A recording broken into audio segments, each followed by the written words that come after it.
So we are in a series called Yuletide Heist. Yuletide Heist. And what I want to do with this series is I want to think about how do we steal back Christmas? How do we steal back Christmas? A lot of things at this time of year that can distract us and pull us away from the real Christmas story or the Advent season. And this is coming from someone who deeply appreciates Christmas time. Buddy, the elf and I have a lot in common, I think, right? And it's not just because we're tall and we don't fit in bathrooms, okay? There's a lot that I love about Christmas time. The nostalgia of it as a kid.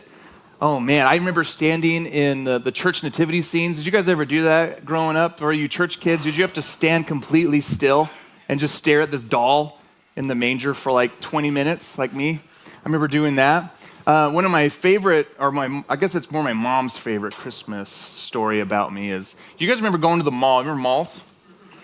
But they used to have those Santas outside the door. Do they still do that with the bells? Right? Well, one day I saw that I was inspired. I was probably like 8 or 9 years old, not much older than my son Lucas. And I decided to get a red jacket on, stuff a pillow under my jacket, go stand in front of my house and ring a bell. I thought that was something. And we didn't have any beards laying around. And so what I thought on my genius, innovative mind, I taped toilet paper to my face and was out there ringing bells. And something my mom and dad loved to bring up. I tried to find a picture, but this was way before digital, so it was hard to find a picture of that somewhere. But I love it. I love it as a dad. I love being able to go and get a Christmas tree the day after Thanksgiving. It's one of my favorite things to do with my kids. Decorating our house as a family, and even though I'm petrified of heights, I love my wife way more than my fear. And so I get up on that roof and risk my life every single year to make sure we have Christmas lights on the house. I think often I get more excited for the time leading up to Christmas than the actual day. Anybody there with me? Like it's kind of the build-up, the season that gets to Christmas than the actual day. And the days leading up to Christmas, and the church calendar, we called that Advent, the Advent season. It just means the coming or the arriving or sometimes even the waiting in anticipation. Sometimes the waiting of anticipation, especially when you're a child, it's a hard thing to do when you build up to Christmas. And as a dad, I like to kind of tease my kids about that and to kind of play into the waiting idea. But it's also this idea of waiting in the tension. The Hebrew word for waiting is kavod. Kavod, it's that word of tension. It's like a rope being tightened. And it's this idea of a tense moment. It's that time, I think, in community every year, the Advent season, where we intentionally reflect on what it means to wait in anticipation, wait in the tension of the coming Messiah, Jesus Christ. And one thing that the Christmas story and Advent season teaches us is just how accurately that idea of tension captures the human experience. It captures well the human experience. Because I think it's easy to get sucked away in the current Yuletide currents of the charms of our culture, that we often can miss the profound promises and make it a real time of transformation that Advent is. It's a really important time of the year where we need to intentionally think about and reflect on these types of tensions. What kind of tension do you have in your life currently? Because while it's fun to think of the fond memories that we may have and the things that we enjoy this time, there's nothing wrong with that. I don't want that to distract us from the real formative work that can happen in our hearts and our minds, because not everybody in this room right now is probably excited about Christmas. The Advent is an interesting time as it meets people where they are. Because depending on your past experiences, your current situations, there might be probably some of you who are just like, just gotta get through this. I just gotta get through this time. In fact, let's just cancel Christmas. We know people who are probably like that in here right now. That's part of what it means to live in the tension. As therapist Lori Gottlieb, she wrote an article back in The Atlantic in 2019, and I liked this particular portion. She said, the holidays are a magnifying glass for whatever is going on in your life. If you're lonely, they make you lonelier. If you're broke, they make you broker. If you lost someone, this empty chair screams. I think that's really accurate. Sometimes, and excuse my brash language here, this season can really suck, right? The season can be really hard. And in a community like ours, of different stories, different backgrounds, different experiences, it's important that we learn to hold both the tensions of joy and the tension of brokenness together. the tension of joy and the tension of brokenness together, because both are being magnified right now in our lives, in our current situations, depending on what you're going through right now. This runs deep, really, within the human experience. And one thing I enjoy about the Christmas story is just how it touches the reality of what it looks like to be human. That all of us are holding this tension in one way or another, just depending on where your mind is at that moment. That's exactly how the Christmas story begins. It's exactly how Advent begins, and why I think this is such a powerful season of our lives, because it makes us, and it kind of puts us in a position, in a way of understanding where's the joy, the tension of joy and the tension of mourning or brokenness or gloom or grief or anguish that we might carry in our midst. So I want to explore how we can live in that tension today and learn how it can be easy to allow the anguish and the gloom to really bury us in this season. But at the same time, I want to steal back the promises. I want to steal back the joy that can be found in this season as we think about these things. So let's get into it. Because the Christmas story begins amid anguish and promise. The Christmas story begins amid anguish and promise. And I want to go back long before the events in Bethlehem with the manger. I want to go back 700 years before the day Jesus was born to the prophet Isaiah as he foretells of his coming. And this is a really famous passage. We read it most likely every year at Christmas time in your Christmas devotionals. But this is Isaiah 9, 6 through 7. Isaiah says this, "For a child will be born to us, a son will be given to us, and the government will rest on his shoulders, and his name will be called Wonderful Counselor, Mighty God, Eternal Peace, or Eternal Father, Prince of Peace. There will be no end to the increase of his government or of peace on the throne of David and over his kingdom, to establish it and to uphold it with justice and righteousness. From then on and forevermore, the zeal of the Lord of armies will accomplish this." You guys all familiar with that passage? Yeah. Isaiah foretells of something truly incredible, the incarnation of God. The incarnation of God, that profound mystery where God enters into the human experience, into the flesh, and dwells among us. But today, what I want to do is I want to look at this passage through the tension that's found in the context of the preceding passages. Because it's easy, you read that and you go, okay, a son's being born, let's celebrate. But when you understand what's going on in the time of Isaiah, when you understand the time, kind of what's going on in the context leading up to that passage, it shows us this tension of both anguish and joy that I think we can learn from. So yes, it's going to be one of those passages on Christmas Day, all right? One of these glooming a little bit, but we're also going to be talking about some glory, so it's not all bad. Because the Christmas season really was written, or the Christmas story, I should say, was written with the promise that when things were joyous and festive in Isaiah 9, the things that preceded it were anything but that. If you look at Isaiah chapter 8, verse 22, which is the last verse in chapter 8 before it goes into chapter 9, it says this in verse 22. It says, "Then they will look to the earth and behold distress and darkness and gloom and anguish." And then it transfers into chapter 9, verse 1. "But there will be no more gloom for her who was in anguish. In earlier times, he treated the land of Zebulun, the land of Naphtali, with contempt, but later on, he will make it glorious.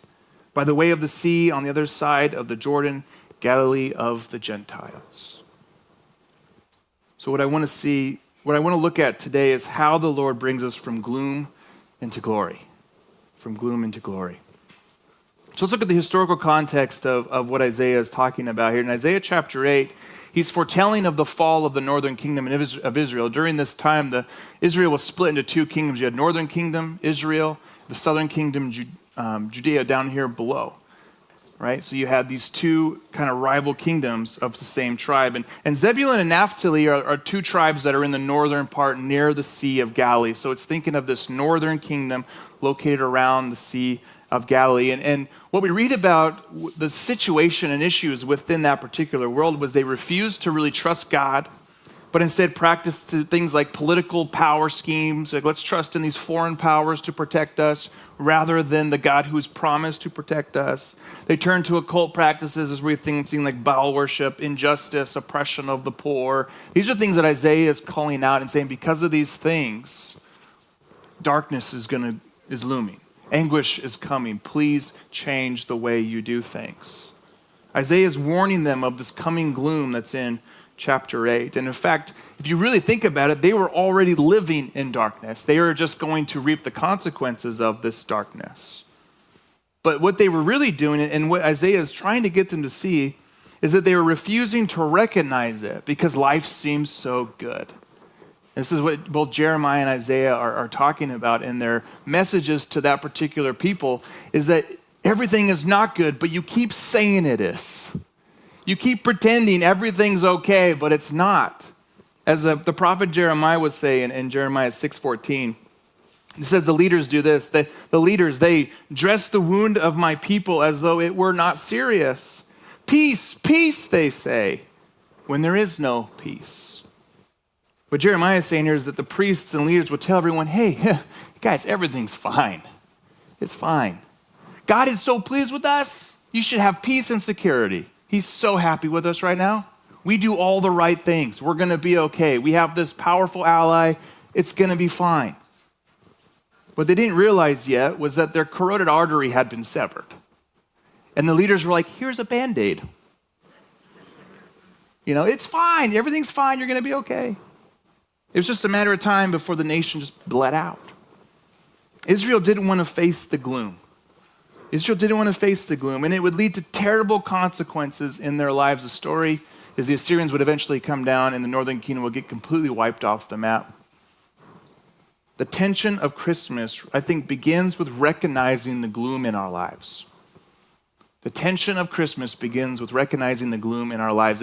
And just like the people of Israel, this time of year, we're like, yeah, we don't want to talk about that right now. Let's sing Joy to the World one more time, right? But Advent really is about recognizing this first and foremost. That we shouldn't waste that time, that season of just saying, everything's fine. I'll just get through it. We're going to be, this is more like what the Israelite leaders were doing, and Isaiah's going, just acknowledge it. Just recognize it. You're bleeding. You need a better suture. You can't just put a Band-Aid on it. I think this is deeply meaningful. There was a Russian who exposed Soviet crimes during in the gulags in the 20th century. And in a speech, he said this, because everything is so good, we do not want to believe that evil still exists. He said, because everything is so good, we do not want to believe that evil still exists. And again, I think this time of year, we all face the temptation to avoid and suppress those things that cause us anguish. Because they're not joyful. They're not triumphant. Right? We're singing all these great things, and I'm not saying we shouldn't, or that we should just live in this dark place and be sad all the time. I'm not saying that. But I'm saying we need to recognize it. We need to acknowledge it. We need to say, this is there in my life. I know it's way more fun to sing the hymns of joy and victory and those things, and I get it. I love it too. But I don't want to waste this precious time that we have every year to recognize everything that's happened this last year, especially this last year in your lives. We've all experienced things. We've all walked through things. We've all experienced loss. We've all experienced discouraged. We've experienced hard things that I think at Advent is a great time to go, it's here, it's there. It's this wound, it's whatever it is that we carry in our lives. The Christmas story begins with the reality of evil, brokenness, and death in our world caused by sin. Sin is the reason we have distress, darkness, gloom, and anguish, even as a reality. We shouldn't just ignore that. In fact, we need to acknowledge it, and we need to bring it to the surface. And personally, I don't want to move through Christmas season by just ignoring it. Do you? I don't want to just ignore it and pretend it's not there. I don't want to just say everything is fine, peace, peace, as the people did in Isaiah's day. This is a time to face the sin that we've committed as well as the sin that have been committed against us. Explore and expose the gloom in our lives. Brene Brown says this. She says, at Christmas, we feel enormous pressure to deny the pain because the message is that we're supposed to be merry and bright. I think that's true of all of us. I think a lot of us come in here, we're kind of thinking, I just don't want to talk about this. This is kind of dark and gloomy. I'd rather just pretend everything's okay. But to steal back Christmas, to steal back the wholeness that can be found in this particular time, we need to start at this place. We need to start by exposing the gloom in our lives. So I have some reflection questions I want to read through as we kind of think about this before we get into some of the promise and the joy and the things that are to come. I want to start with just some reflection things that might help bring things to the surface in our lives right now.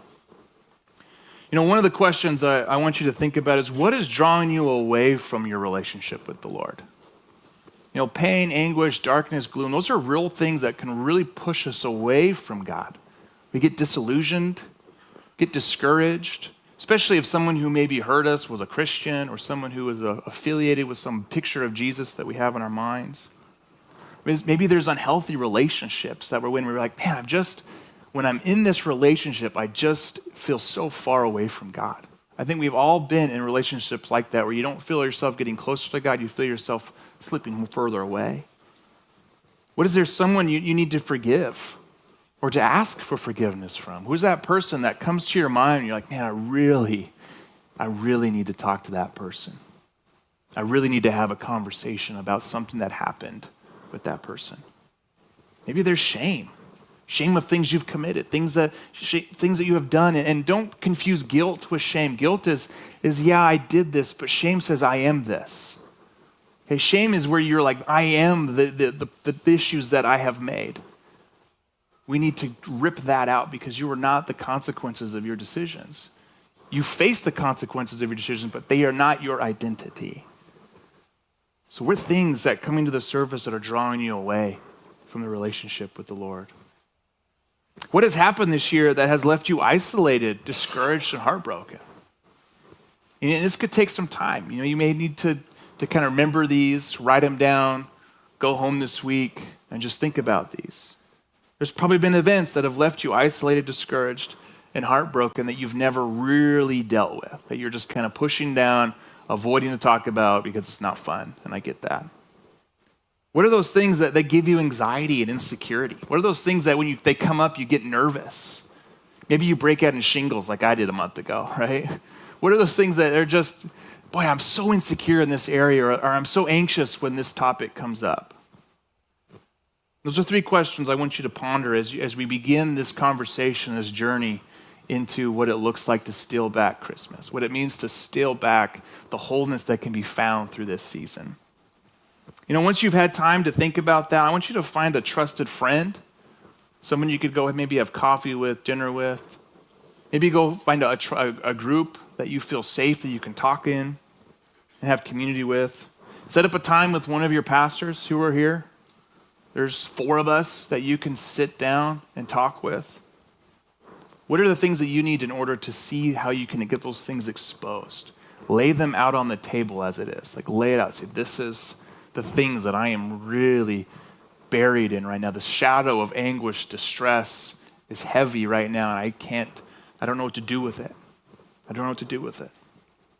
Don't suppress them, though. Don't avoid them. Don't say, well, I'll just deal with it in 2026, right? Because how do you know that? How many of you are still dealing with stuff from like 2018 that you just kept pushing against the next year?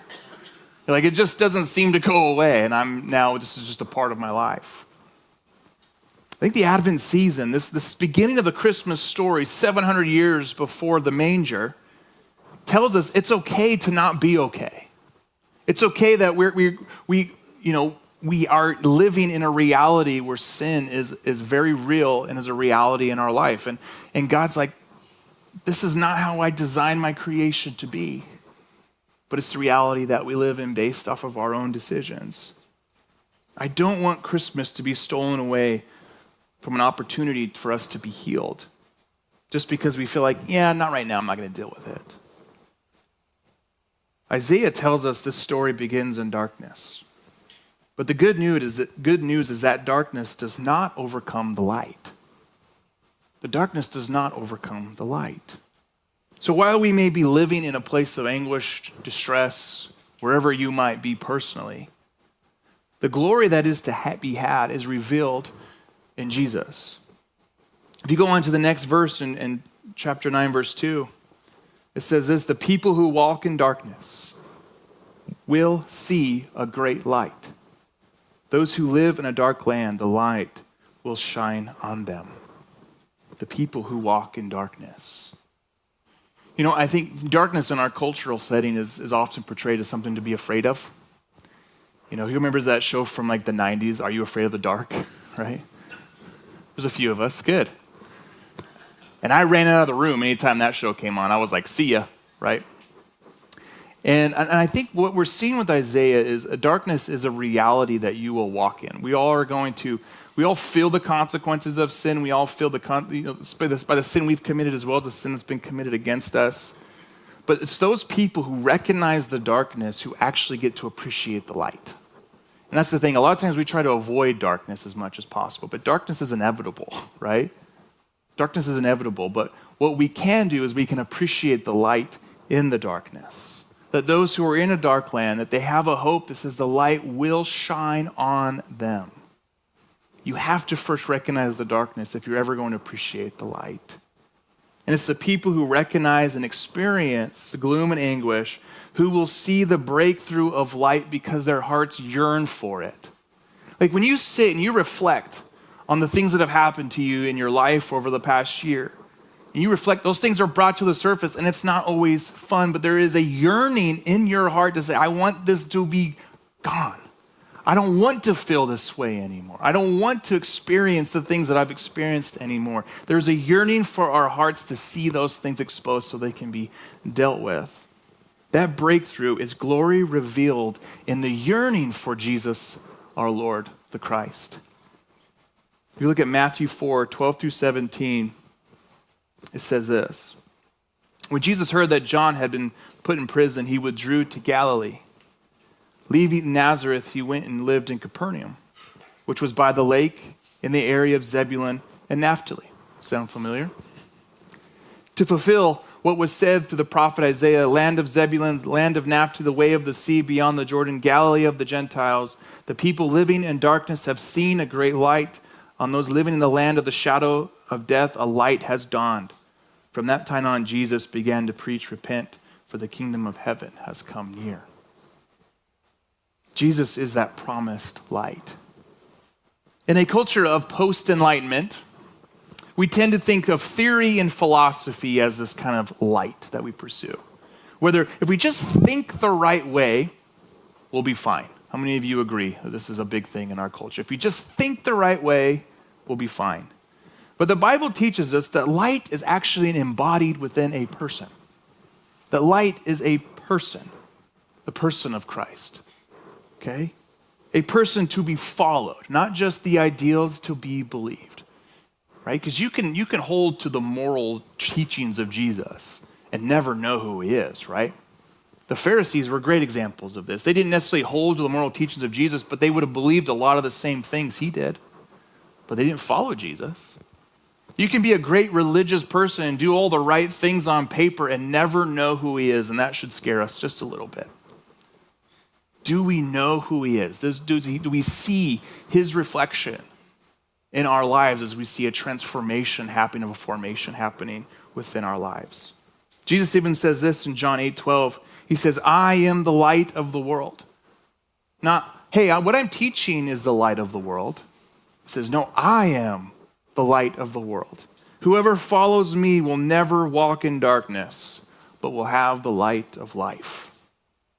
There is no substitute that can meet us in our darkness like Christ. There is no substitute that can meet us in our darkness like Christ. No theory, no philosophies. There is just one person who we must be in relationship with, we must be close to if we are ever going to see that light that we yearn for in our darkness. That's why we have to be so aware of what are those things that are pushing me away from him?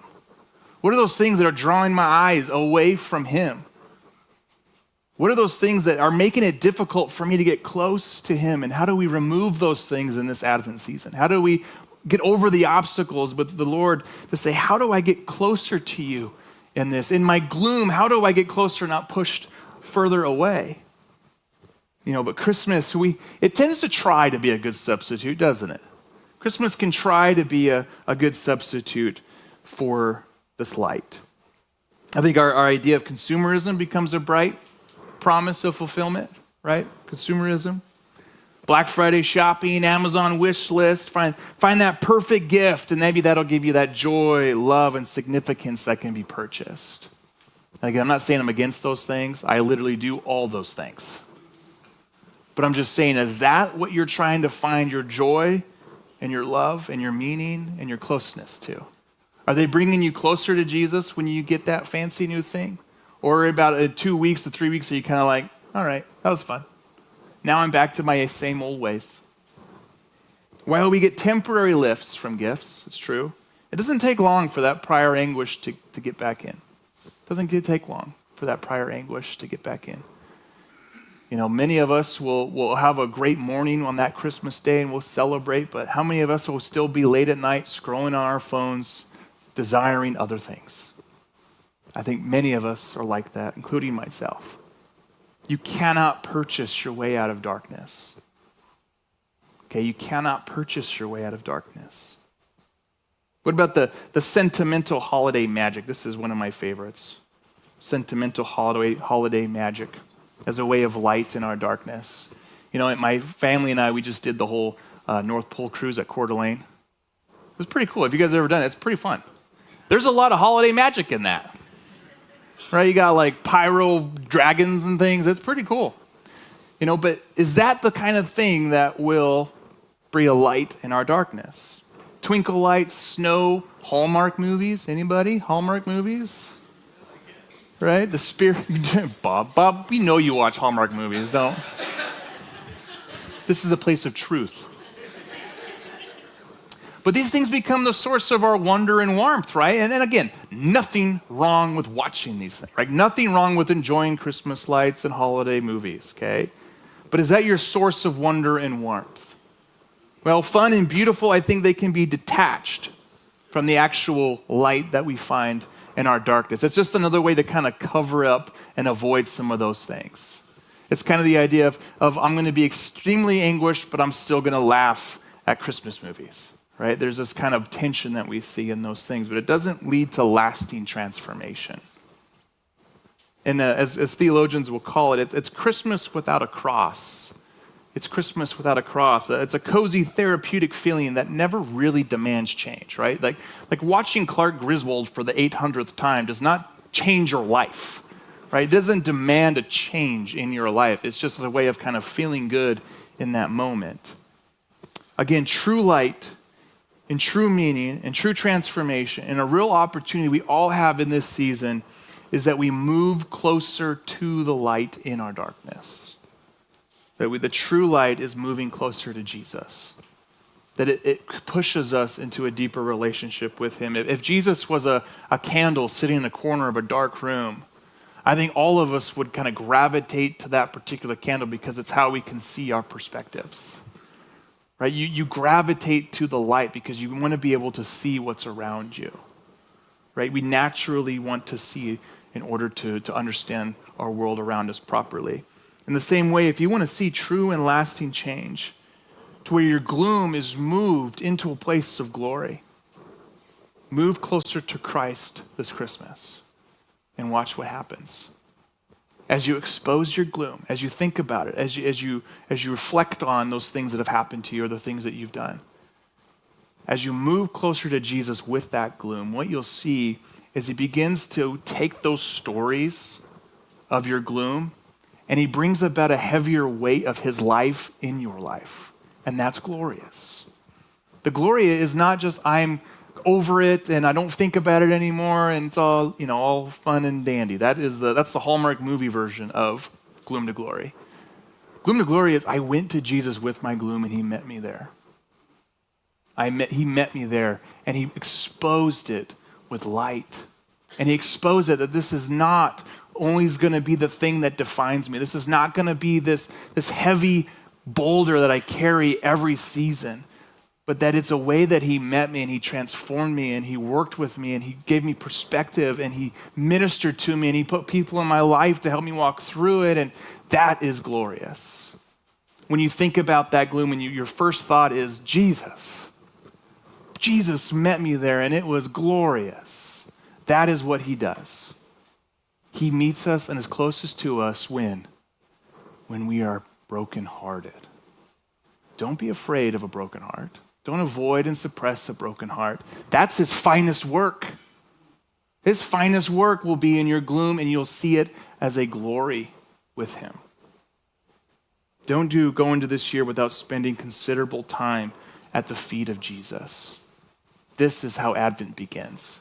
700 years before the manger, do you sit with Jesus at his feet, letting him to minister to your hearts? Because only Jesus can move our gloom into glory. So today, I'm just going to ask you to get real with Jesus in a way. Don't be afraid to confess and talk about those aches. Right? Again, we live in a culture that just avoids. Suppress. I don't want to talk about it right now. It's Christmas time. We should be happy. Don't fall into that temptation. Because in Jesus, one day all the gloom, the anguish, the darkness, and death, it will all be dealt with, and that's what we get to celebrate. The end of sin entirely is the end of all of those things. And that's why we can be joyful. That's why we can be excited about. That's why we can sing joy to the world over and over again, because we know that one day our King is going to return. One day we'll get to meet and be in his presence, and that will be a day where joy to the world will seem just so little enough to capture exactly what that experience is like.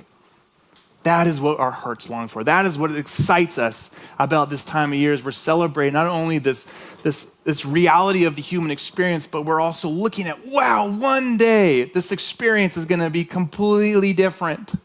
One day this experience for anguish will be a foreign word to us.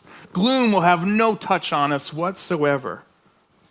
He will raise up the ones we have lost in Christ, and the celebration will make all the Christmas celebrations pale in comparison.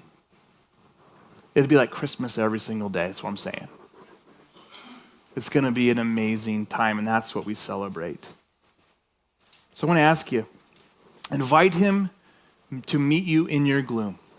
Invite him to meet you in your gloom.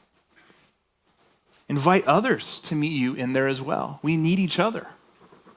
The church has been built to make sure we have each other. We carry each other's burdens. We walk with each other. That is the main function of this community, is that you're not just on a lone island, isolated, trying to deal with your stuff with Jesus. Like, that's a good place, but he's like, I also gave you community.